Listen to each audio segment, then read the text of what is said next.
بسم اللہ الرحمن الرحیم وعلى هذا لو أدى ضيفا مكانا جيد فهلك عند القابض لا شيء له على المديون عند أبي حنيفة رحمهم الله تعالی۔ بات چل رہی ہے ادائے قاصر کی۔ ادائے قاصر کی چند مثالیں آپ کے سامنے گزشتہ کل دیا گیا تھا۔ یہاں سے یہ بتانا چاہ رہے ہیں کہ ادائے قاصر کا جو معاملہ ہے، ادائے قاصر کا جو معاملہ ہے وہ ایسا ہے کہ اگر آپ فی نفس ہی اس شے کو اس کی صفت کے ساتھ اگر ادا نہ کیا جا سکے تو اس کا جو مثل ہے، تو مثل ادا اگر پایا جائے گا، اس چیز کے اندر اگر مثل ہے تو مثل ادا کیا جائے گا۔ اگر مثل بھی متحذر ہو، یعنی مثل بھی اس چیز کا نہ ہو، تو پھر وہ حکم ساقط ہو جاتا ہے۔ اسی بنیاد پر یہ جو بنیاد میں نے باندھا ہے، یعنی ادائے قاصر کی مثال، اسی پر ایک مسئلہ مستنبط ہوا کہ اگر کسی جو ہے قابض شخص نے، مدیون نے ردیف یعنی گھٹیا جو پیسہ ہوتا ہے اس کو جو ہے دیا، حالانکہ دینا چاہیے تھا اس کو جید اور اعلیٰ قسم کا، اس کے اندر کوئی ردی چیز نہ ہو، تو ایسا دینا چاہیے، یعنی کھڑا دینا چاہیے، اور کھوٹا دیا۔ تو کھوٹا جب دیا تو پھر اس کے بعد قابض کے ہاتھ میں جا کر کے وہ ہلاک ہو گیا، تو مدیون پر امام صاحب فرماتے ہیں کہ کوئی شے واجب نہیں ہوتی ہے۔ تو مدیون شخص کے اوپر اس صورت میں، جبکہ اس کے پاس جو ہے مال چلا گیا ہے اور اس کے پاس جا کر کے مال ہلاک ہوا ہے،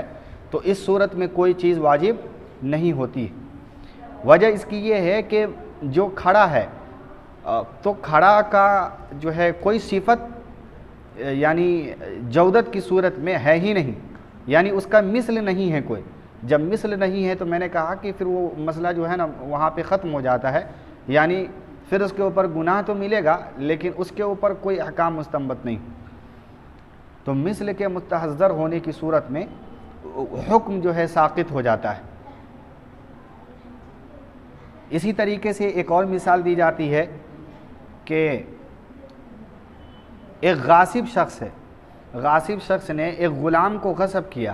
پھر غلام کو غاصب کے پاس جب غلام تھا تو اس غلام نے کوئی ایسا کام کیا، جنایت کا کام کیا، یعنی کسی کا ہاتھ توڑ دیا کسی کا، یا پھر کسی کے ساتھ زنا کیا، یا کسی کو قتل کر دیا جان بوجھ کر کے۔ تو جب ایسا کام کیا ہے تو اس بنیاد پر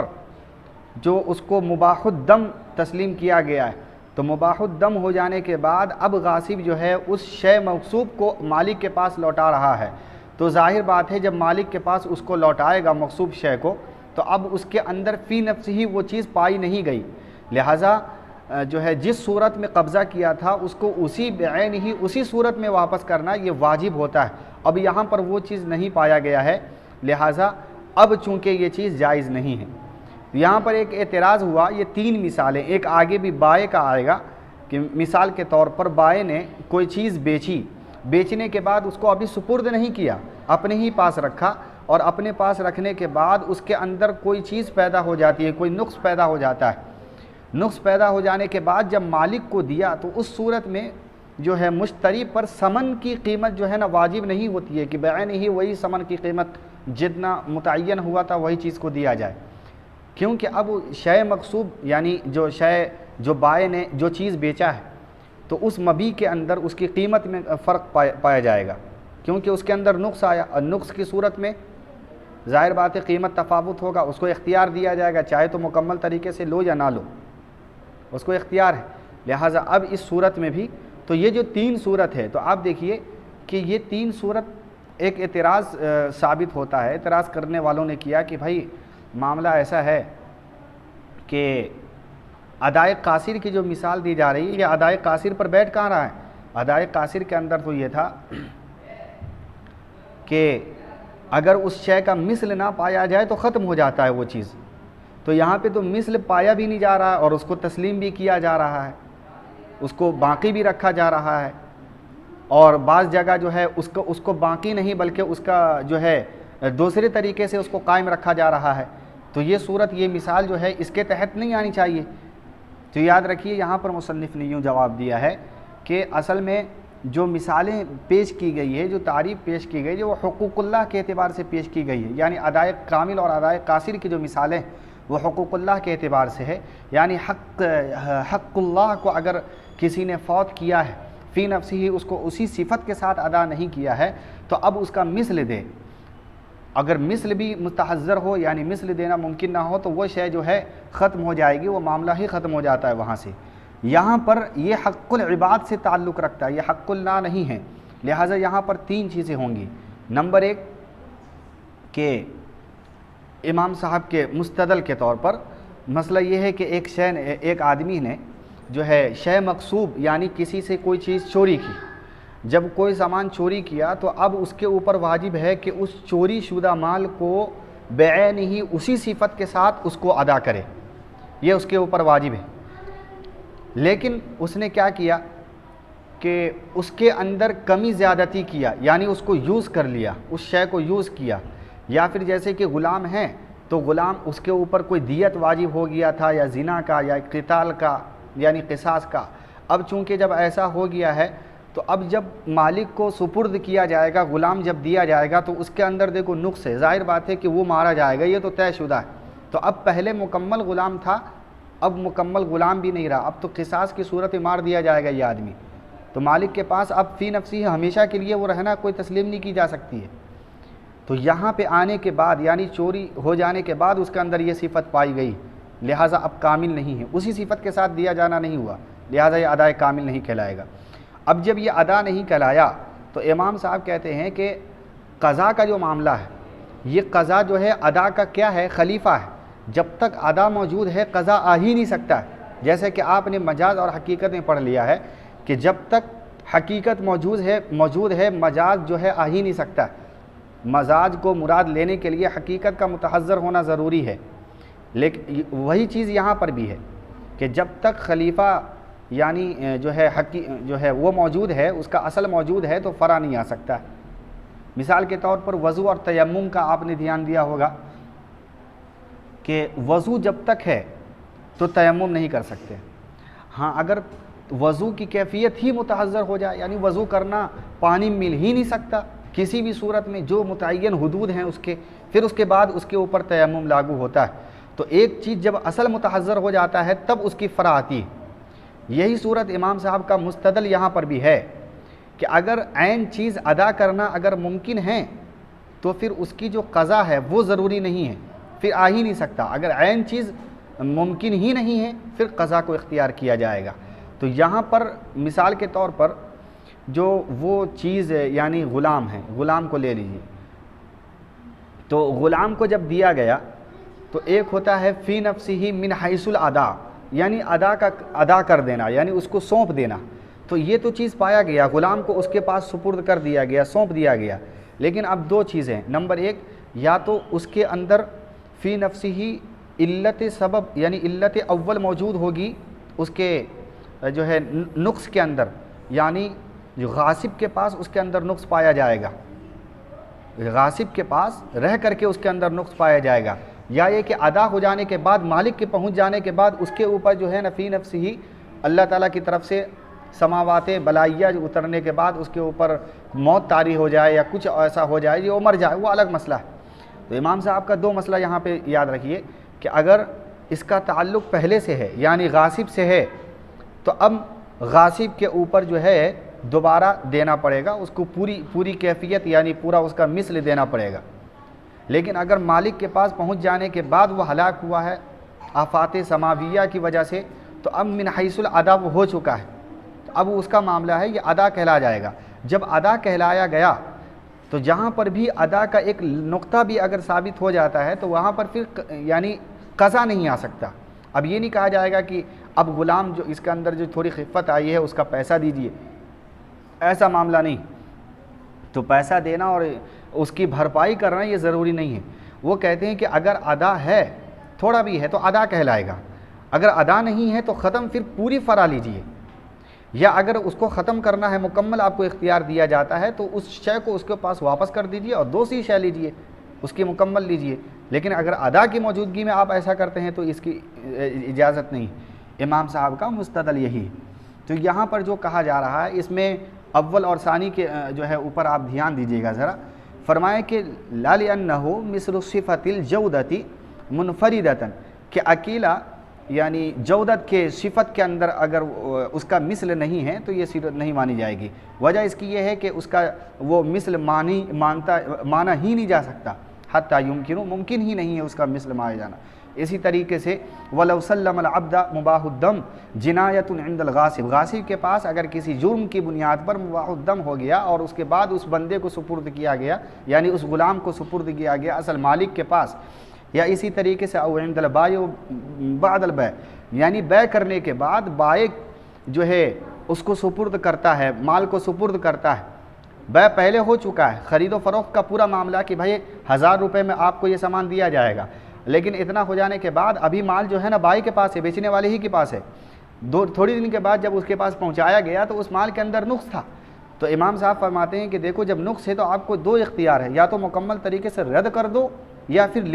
لے لو گے تو یہ ادا ہو جائے گا، اسی مال کو جب لے لو گے، جب ادا ہو جائے گا تو اس کی نقص کی بھرپائی کرنے کے لیے آپ کو کچھ ملے گا نہیں، کیونکہ ادا پایا جاتا ہے۔ تو یہاں پر اب نئے سرے سے اس کی نقص کی بھرپائی کرنے کے لیے کچھ روپے لیں گے آپ اس جو ہے خیار عیب کو مکمل کرنے کے لیے، تو اس کی اجازت نہیں، یا اب مکمل طریقے سے اس خرید و فروخت کا معاملہ ہی ختم کر دو یا پھر اس کو لے لو نقص کے ساتھ۔ یہ امام صاحب کا مستدل ہے۔ اس کے برخلاف جو ہے صاحبین کا مسئلہ ایسا ہے، وہ کہتے ہیں کہ جب کسی چیز کا لوٹانا متحذر ہو، یعنی قبول کر لینے کے بعد اس کا لوٹانا جب ممکن نہ ہو، تو اس صورت میں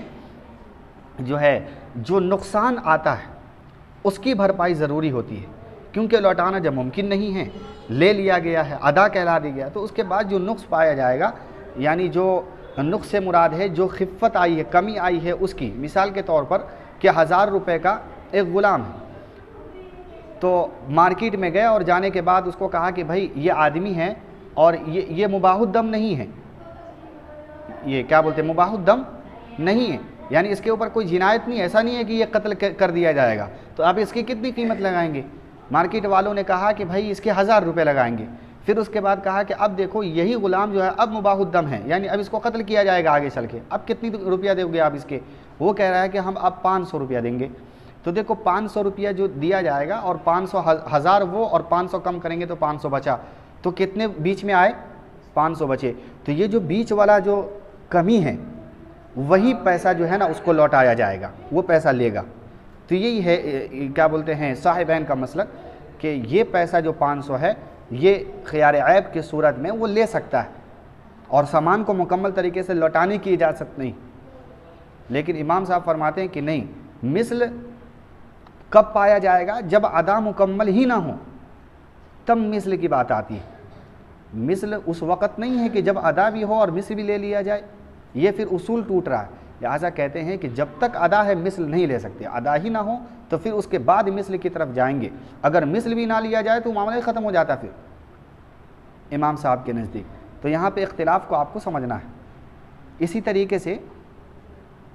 فَإِنْ حَلَكَ عند المالک اب المشتری لزمہ الثمن، یہ فرما رہے ہیں کہ اگر مالک کے پاس پہلی صورت میں مالک کے پاس اگر مال جو ہے ہلاک ہو گیا، یا پھر دوسری صورت میں مشتری کے اوپر جو ہے ایسا ہو گیا تو مشتری کے اوپر ثمن لازم نہیں ہوگا، اور غاصب جو ہے یعنی دوسری صورت میں غاصب جو ہے اصل یعنی ادائیگی کے اعتبار سے غاصب بری الذمہ کہلائے گا۔ پھر اس کے بعد جو ہے نا دوسرا مسلک بیان کر رہے ہیں امام صاحب کا، سن لیجئے وَإِن قُتِلَ بِتِلْكَ الْجِنَایَةِ اسْتَنَدَ الْهَلَاكُ إِلَىٰ أَوَّلِ سَبَبِهِ فَصَارَ كَأَنَّهُ لَمْ يُوجَدِ الْأَدَاءُ عِنْدَ أَبِي حَنِیفَةَ رحمہ اللہ تعالی۔ فرما رہے ہیں کہ اگر جو ہے جنایت کی وجہ سے قتل کر دیا گیا، جنایت کی وجہ سے قتل کر دیا گیا، یعنی غلام کو جو ہے مالک کے پاس لوٹا دیا گیا، لوٹا دینے کے بعد جو ہے وہ غلام اب قتل ہو رہا ہے، تو دیکھو اس کا جو اصل قتل کی وجہ کیا بنی ہے معلوم ہے؟ وہ غاصب بنا ہے، غاصب کے پاس ایسا جنایت ہوا تھا، جرم ہوا تھا جس کی وجہ سے مالک کے پاس بھی پہنچنے کے بعد قتل ہو رہا ہے۔ تو امام صاحب کہتے ہیں کہ اب مالک اس کا کوئی ذمہ دار نہیں، بلکہ قتل کا سبب کیا ہے وہ دیکھیے، غاصب ہے۔ لہٰذا گویا کہ جب غاصب کے موجود ہونے کی صورت میں جنایت ہوا اور جنایت کے جب پایا گیا تو غاصب کے جو ہے غاصب نے مال کو لوٹا دیا، اس کے بعد وہ قتل ہوا، تو گویا کہ اس کا ذمہ دار اصل غاصب ہے۔ تو ایسا معاملہ ہوا کہ غاصب کے پاس وہ مال ہے اور وہ مال کے اوپر جنایت کا جرم لاگو ہو رہا ہے، یعنی قصاص لاگو ہو رہا ہے، تو گویا کہ وہ مالک کے پاس آیا نہیں ہے بلکہ وہ غاصب کے پاس ہے۔ اب غاصب کے گھر کے اندر یا اس کے اوپر جو ہے جنایت طاری ہو جائے، کیا کہتے ہیں، جنایت ہو اور اس کے بعد اس کو قصاص میں قتل کیا جائے، تو ظاہر بات ہے کہ پورا کا پورا مال اس کو لوٹانا پڑے گا مالک کو، لہٰذا اس صورت میں بھی لوٹانا پڑے گا۔ گویا کہ ادا وجود ہوا ہی نہیں ہے ادا کا، ایسا مانا گیا ہے امام صاحب کے نزدیک۔ لیکن امام صاحب کے برخلاف صاحبین کہتے ہیں کہ دیکھو ادا کا وجود ہو چکا ہے، جو ہمارے نگاہ سے بھی دیکھ رہا ہے کہ سامنے والے نے، غاصب نے مال کو دے دیا، اب دے دینے کے بعد جب ادا ہو گیا ہے اس کے بعد قتل ہو رہا ہے، لہٰذا لوٹنا وہاں سے ممکن ہی نہیں ہے۔ ایسا نہیں ہے کہ اس کو دے دے گا، کیونکہ ادا پایا گیا، ادا پائے جانے کے بعد اس کو لوٹا نہیں سکتا، لہٰذا اب یہ ہے کہ اس کی صورت کا جو بیچ کا جو خیار ہے اس کا وہ بھرپائی کر دے، مثل لوٹا دے، بس ہو جاتا ہے معاملہ۔ تو اس صورت میں اختلافی مسئلہ یہاں پر ذکر ہے، اس کو سمجھنا ہے آپ۔ تو وَإِن قُتِلَ بِتِلْكَ الْجِنَایَةِ اسْتَنَدَ الْهَلَاكُ إِلَىٰ أَوَّلِ سَبَبِهِ فَصَارَ كَأَنَّهُ، گویا کہ لم یوجد الاداء، امام ابو حنیفہ کے نزدیک وہ پایا ہی نہیں گیا اس کا وجود ادا کے طور پر۔ اسی طریقے سے ایک مغصوبہ ہے، یعنی ایک عورت ہے جس کو غصب کیا گیا، اس کو چوری کی گئی، عورت کی چوری ہوتی ہے نا، کڈنیپ جس کو بولتے ہیں، تو عورت کا چوری ہوا۔ اب ظاہر بات ہے کہ عورت کا چوری ہو جانے کے بعد عورت جو ہے نا حمل سے ہو گئی، غاصب کے گھر پہ ہوئی، غاصب کے ملک میں ہوئی، یعنی غاصب کی ملکیت میں ایسا ہوا۔ اب وہ حمل سے ہوئی تو غاصب زنا کیا یا کون کیا اس سے کوئی مطلب نہیں ہے، کوئی بھی کرے، بہرحال وہ حمل سے ٹھہری۔ اب جب وہ حمل سے ٹھہری تو غاصب کو غلط ہوا، اس کو لگا کہ اب یہ کیا معاملہ ہے، اس کو جا کر کے مالک کو دے دیا۔ 2 دن کے بعد اس کی ولادت ہو گئی، بچہ پیدا ہوا، بچہ جیسے پیدا ہوا ماں مر گئی۔ تو امام ابو حنیفہ فرماتے ہیں کہ دیکھیں اس کے مرنے کی وجہ کیا ہے، غاصب ہے اصل میں، کیونکہ غاصب کے پاس زنا ہوا، زنا کے بعد اس کا حمل ٹھہرا، حمل ٹھہرنے کے بعد اس کے پاس آیا اور ولادت ہوئی تو ولادت مر گئی، تو مرنے کا زنا تعلق ہے، اور زنا کس کے یہاں ہوا، غاصب کے پاس ہوا، لہٰذا غاصب ذمہ دار ہے۔ لہٰذا جب غاصب ذمہ دار ہے تو پھر گویا کہ اس نے اس کو دیا، مالک کو سامان لوٹایا ہی نہیں ہے۔ یہ امام ابو حنیفہ کا، چونکہ ادا اگر پا لیا جائے گا، ادا جب پا لیا جائے گا تو کچھ دینے کی ضرورت نہیں ہے امام صاحب کے نزدیک۔ مدیون یعنی قرض لینے والا کچھ دے گا نہیں، غاصب کچھ دے گا نہیں، کیونکہ جو ہے ادا پایا گیا ہے امام صاحب کے نزدیک، اور یہاں پر دینا پڑ رہا ہے، تو دینے پڑنے کی صورت میں اس کا انکار کیا جائے، یعنی ادا کا،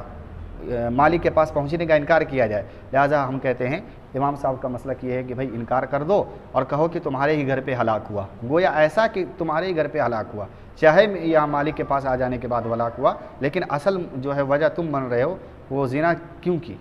تم یہاں سے لے کے نہیں جاتے، وہ زنا نہیں کرتے، ہو سکتا ہے وہ زنا نہ کرے، تم کو زبردستی کیے ہو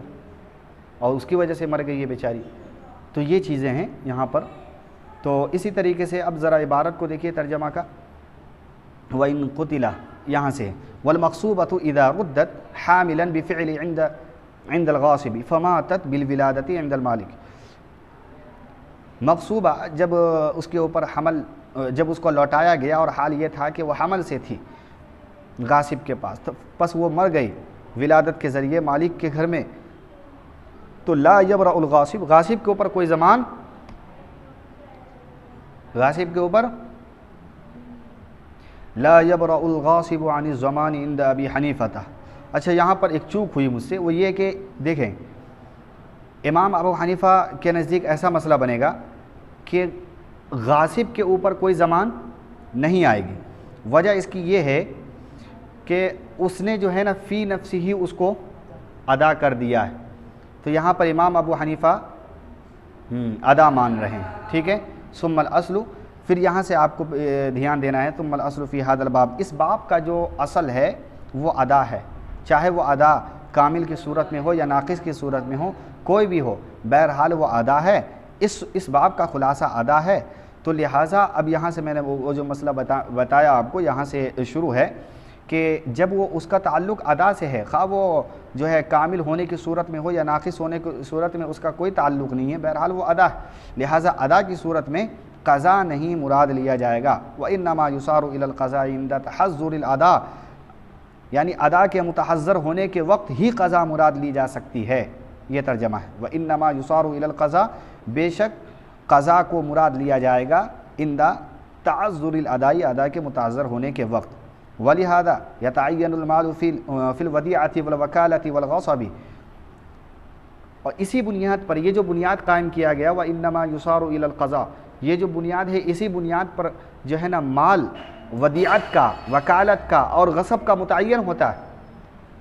ودیعت کا یعنی ودیعت سے مراد امانت ہے. امانت کا جو مال ہوتا ہے، امانت میں جو مال ہوتا ہے وہ فی نفسی ہی وہی مال لوٹانا ہوتا ہے، یہ متعین ہے.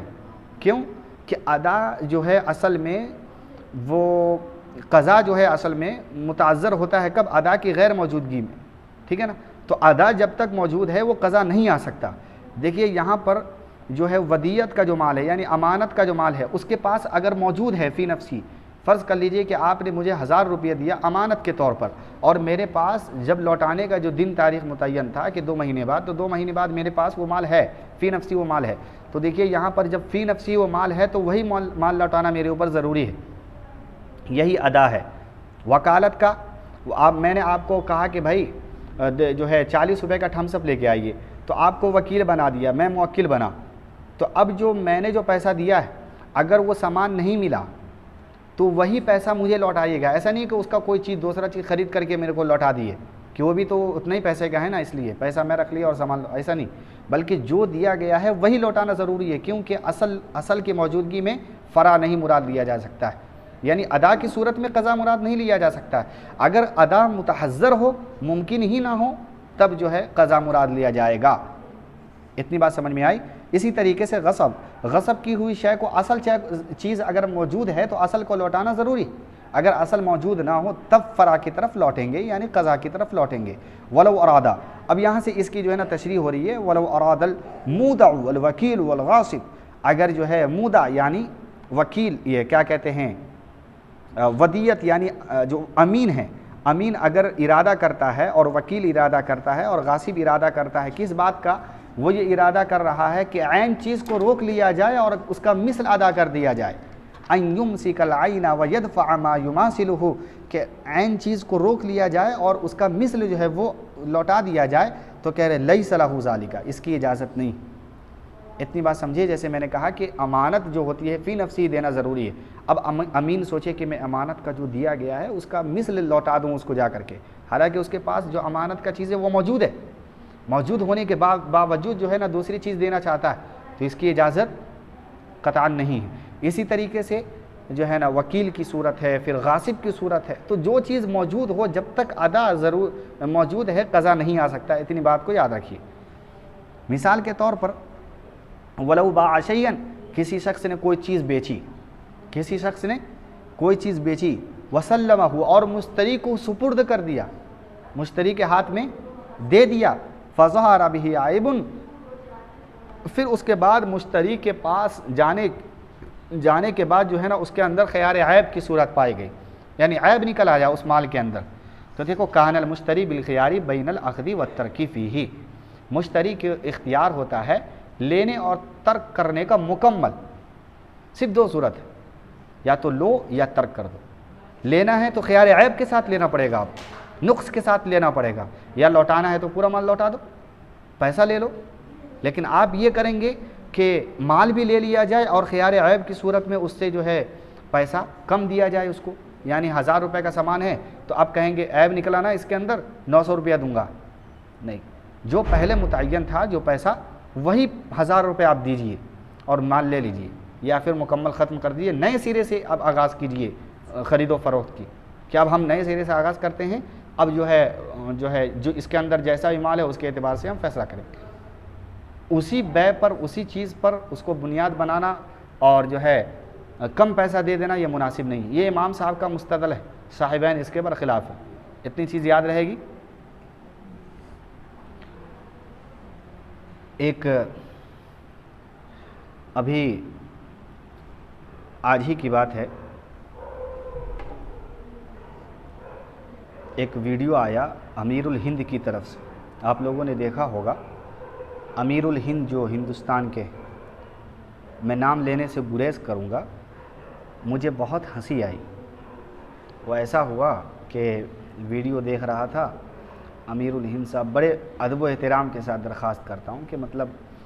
وہ مدارس میں عصری تعلیم کو لے کر کے بہت اچھا پیغام دیے ہیں۔ آپ دیکھیں گے یوٹیوب پر سرچ کریں گے تو آئے گا، یعنی کہنا چاہ رہے ہیں کہ ہم دارالعلوم دیوبند میں آئندہ سال سے باضابطہ عصری تعلیم کا آغاز کریں گے اور اوپر تک کی پڑھائی پڑھائیں گے۔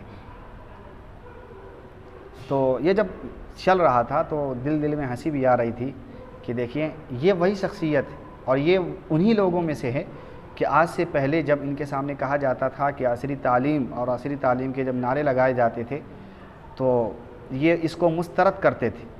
اس کے اگینسٹ میں کھڑے ہوتے تھے کہ یہ نہیں چلنے دیا جائے گا، دینی تعلیم کے ساتھ عصری تعلیم نہیں ہو سکتی۔ آج جو ہے تقریباً ہندوستان کے آج تک کے جتنے بھی فضلہ ہیں اپنی محنت سے وہ اگر 10ویں یا 12ویں 11ویں کیے ہیں وہ بات الگ ہے، لیکن ان لوگوں نے اجازت نہیں دی ہے۔ باضابطہ یہ رپورٹ موجود ہے کہ جب وہ دارالعلوم دیوبند سے جاتے تھے امتحان دینے کے لیے اور لوگوں کو معلوم چلتا تھا، اساتذہ کو نکال دیا جاتا تھا مدرسے سے۔ اسی طریقے سے اس کے نہج پہ جتنے مدارس ہندوستان میں سب کا یہی نظام تھا، اگر کوئی 12ویں کا 11ویں کا 10ویں کا ایگزام دینے گیا ہے تو مدرسے سے نکال دیا جاتا تھا، یہ کیفیت تھی۔ لیکن آج جو ہے وہی گروہ اور وہی جو ہے حضرات جو اس کے در پر تھے، لیکن آج خود یہ بات کہہ رہے ہیں کہ بھائی عصری تعلیم کا آغاز ہم خود کریں گے۔ تو مجھے ہنسی اس بات پہ آئی کہ دیکھیے جو دلائل دیا گیا وہاں پر وہ قاسم نانوتوی رحمۃ اللہ علیہ کو لے کر کے کہ قاسم کہہ رہے ہیں کہ قاسم نانوتوی رحمۃ اللہ نے اپنے زمانے میں ترتیب کتابیں کون پڑھائی جائے گی، کون سے نصاب کے اندر کون سی کتابیں ہوں گی، یہ ساری ترتیب جو ہے نا دے کر کے گئے، اور اس زمانے کی بات کر رہے ہیں کہ یہ ساری کتابوں میں لکھا ہوا ہے۔ تو میرا بس ایک چھوٹا سا سوال یہ ہے کہ اتنے دن جو آپ مدارس کے طلبہ کرام کی زندگی برباد کی ہیں، کیا یہ بات اگر پہلے نہیں کر سکتے تھے؟ اگر یہ کتاب میں لکھا ہوا آپ کے پاس موجود تھا اور یہ حقیقتاً میں ان کا یہ جملہ ہے، میں اس بار بحث نہیں ہے کہ ہے یا نہیں، اگر حقیقت ہے تو ظاہر بات ہے آپ کو معلوم تھا، اور جب آپ کو معلوم تھا اور وہی علت کی وجہ سے آج وہ چیز جو ہے آپ خود بیان کرنے پر مجبور ہیں، تو آج جو ہزاروں اور لاکھوں طلبہ کرام کی زندگیاں جو مطلب برباد ہوئی ہے، برباد ہی کہہ سکتے ہیں اس کو، تو اس کے ذمہ دار کون ہیں؟ وہی علت پہلے کیوں نہیں بیان کی گئی؟ آج جو 10ویں وغیرہ کسی کا نہیں ہوا بہت پریشانی ہے، تو پہلے ہی بیان کرنا چاہیے تھا۔ قاسم نانوتوی کی وہی عبارت پہلے لانی چاہیے تھی عوام کے سامنے۔ پہلے بہت سارے ہمارے ایسے نگاہ میں ہیں کہ جب ان سے جا کر کے باتیں کی ہیں لیکن ان کو ٹھکرا دیا کہ یہ چیز یہاں نہیں بات کرنے کا، لیکن آج میڈیا پہ آ کے اعلان کر رہے ہیں کہ عصری تعلیم کا آغاز ہم خود کریں گے آئندہ سال سے، اور حوالہ کے طور پر قاسم نانوتوی کی وہ ساری باتیں آ رہی ہیں۔ ایک چھوٹا سا سوال ہے کہ بھائی جب وقت پڑتا ہے، اس کا مطلب یہ ہوا کہ جب وقت پڑتا ہے تو ان کے سامنے جو دستاویز ہوتے ہیں ان میں سے ایک چیز کو نکال کر کے سامنے رکھ لیتے ہیں، کام نکال لیتے ہیں، اور جب ان کو لگتا ہے کہ اس کی ضرورت نہیں ہے وہ ساری چیزیں پینڈنگ میں رکھی رہتی ہیں۔ تو یہ چیزیں مجھے مناسب نہیں لگا، بلکہ وہ جو ہے شروع میں ہی غور و فکر کر کے کرتے تو اتنا دیر نہیں ہوتا اور آج یہ حالت نہیں ہوتی۔ میری خواہش ہے کہ مطلب ان چیزوں کو دیکھا جائے اور باضابطہ مدارس کا ایک پلیٹ فارم ہو، وہاں سے ساری چیزیں طے ہو اور ان کا ایک یونٹ ہو، ان کا باضابطہ ایک پروگرام ہو، ایک مرکز ہو، وہاں سے ساری چیزیں چلیں۔ جیسے کہ آپ کے پڑوس ملک کے اندر بڑا اچھا نظام ہے ماشاءاللہ، وہاں ایسا ہے کہ ایک مدارس کے تحت ساری چیزیں ہوتی ہیں، ان کا ایک ذمہ دار ہے، جیسا کہ ہر کسی کو معلوم ہے، بہت اچھا نظام ہے۔ تو یہاں پر بھی ہو، لیکن یہ لوگ چاہتے نہیں۔ ان کے مدارس میں 3 طبقے ہیں جو عصری تعلیم کو لے کر کے باضابطہ ان کے درمیان میں مناظرے چلتے تھے، کوئی کہتا تھا یہ کرنا ہے، کوئی کہتا تھا وہ کرنا ہے، کوئی کہتا تھا یہ ہوگا تو کفر کے فتوے، امت برباد ہو جائے گی، پتہ نہیں کیا کیا چیزیں۔ لیکن آج الحمدللہ آنکھیں کھلی ہے۔ وجہ اس کی یہ ہے کہ حکومت، یہی کہہ سکتے ہیں کہ حکومت نے آنکھیں کھولی ہے اور کچھ نہیں۔ لہٰذا اللہ تعالیٰ اس کی ہمارے علماء کرام کو توفیق دے کہ بھئی اپنے وقت پر ہی ان چیزوں کو سمجھنے کی کوشش کریں۔ لیٹ ہو جانے کے بعد کیا ہے، دوسرے لوگوں کا نقصان ہوتا ہے۔